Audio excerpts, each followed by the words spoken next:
एक मेरे school time की घटना है जो कि मेरे साथ घटी है। क्या था कि मेरे स्कूल में ना दो टीचर थे। एक अपने संस्कृत वाले थे और एक हिंदी वाले। ठीक है, दो टीचर्स में मेरे फेवरेट थे अपने हिंदी वाले सर। बिकॉज उनके साथ ना ऐसा था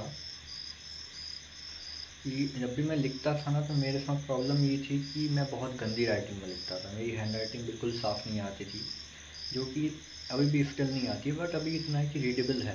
पहले मेरी राइटिंग इतनी गंदी थी कि रीडेबल तक नहीं होती थी। तो हुआ क्या हम लोग मैं एक बार वो लोग ना क्लास में लिखवा रहे थे, शुद्ध लेख लिखवा रहे थे। मैं लिख रहा बैठ कर, तो मेरे जो संस्कृत वाले सर हैं उनने क्या मेरी राइटिंग देखी। अब संस्कृत में तो क्या होता है कि आपको बहुत सारी रेफ हैं या फिर मात्राएं हैं वो लगानी पड़ती हैं, बहुत इंपॉर्टेंट होती हैं। तो उन्होंने मेरे को डांटा बहुत कि तुम गलत तरह से लिख रहे हो, तुम्हें लिखना नहीं आता। तुम 11th क्लास में हो, सॉरी 10th क्लास में हो। 10th में सब्जेक्ट था हमारा संस्कृत। काफ़ी डांटा उन्होंने मुझे कहा कि अपनी हैंड राइटिंग को इम्प्रूव करो। उन्होंने सीधे मेरी गलतियाँ बता दी कि ये बहुत ज़्यादा गंदा लिख रहे हो तुम्हारे शब्द सही तरीके से नहीं बन रहा है, आड़ तिरछे बन रहा है, तुम्हें मात्राएँ लगानी नहीं आ रही हैं। ऐसी कई सारी प्रॉब्लम्स।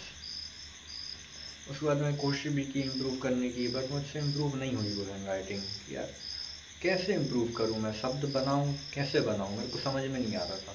बट हाँ, उसमें एक चीज़ अच्छी थी कि मेरी स्पीड बहुत अच्छी थी लिखने की। मैं बहुत जल्दी जल्दी लिखता था। सेम प्रॉब्लम एक बार मेरे हिंदी वाले सर ने देखी कि यार इसकी राइटिंग बहुत गड़बड़ है लेकिन ये जल्दी लिखता है। उन्होंने मुझे ऐसा काम दिया जो कि मैं जल्दी लिख सकूं, बट थोड़ा सा उसको अच्छा बना के। उन्होंने मुझे ना कॉपी करने की बताई कि तुम ना एक पूरे पैराग्राफ है इनको कॉपी करो सेंटेंसेस के। तो मैंने जब वो लिखना चालू किया धीरे धीरे धीरे धीरे करके, मेरी स्पीड तो अच्छी थी, उससे मेरी स्पीड भी इम्प्रूव हुई। मेरी हैंड राइटिंग भी बहुत कुछ हद तक इम्प्रूव हो गई थी, रीडेबल थी। जो हिंदी वाले सर थे उन्होंने एक एक मिनट को बताया कि देखो तुम्हारी जो हैंड राइटिंग है ना उसमें यहाँ पे अच्छाई है, ये चीज़ ना तुम पॉजिटिव बता रहे थे मुझे। वो ये चीज़ तुम्हारी हैंड राइटिंग पॉजिटिव है, तुम बहुत अच्छी स्पीड में लिख रहे हो, तुम्हारे शब्द जो है एक से फ्रेम में आ रहे हैं, भले ही आ रहे थे अच्छे, बट उनके जो आकार था ना वो एक सा था। ऐसी अच्छी चीज़ों की छोटी छोटी तारीफ़ करते करते उन्होंने मुझे मोटिवेट किया, मुझे अप्रिशिएट किया, और मेरी राइटिंग धीरे धीरे करके अच्छी हो गई। तो ये जो स्टोरी है, जो घटना मेरे साथ घटी है, इससे पता है मुझे क्या सीखने मिला कि कई बार लोगों की ना कुछ गलतियां हो जाती हैं, तो उन गलतियों का अपने पूरा बर्डन नहीं डाल देना होता है उन पर। यार तुम्हारी गलती है, तुम्हारे कारण ऐसा हुआ, तुम इसको ठीक करो। नहीं, कई बार ऐसा होता है कि ऐसा करना चाहिए कि जब भी सामने वाली गलती हो ना, कोई चीज़ उससे नहीं बन रही हो, तो उसकी ना थोड़ी सी अपन जो अच्छा काम वो कर रहा है उसकी मेहनत की उससे तारीफ़ करो, उसकी मेहनत पे उसे अप्रिशिएट करो कि भाई ये तुमने अच्छा किया है। इससे क्या होगा कि सामने वाले को ना बहुत ज़्यादा हल्का लगता है, बहुत अच्छा फील होता है, वो अपने आप को इम्प्रूव कर जाता है।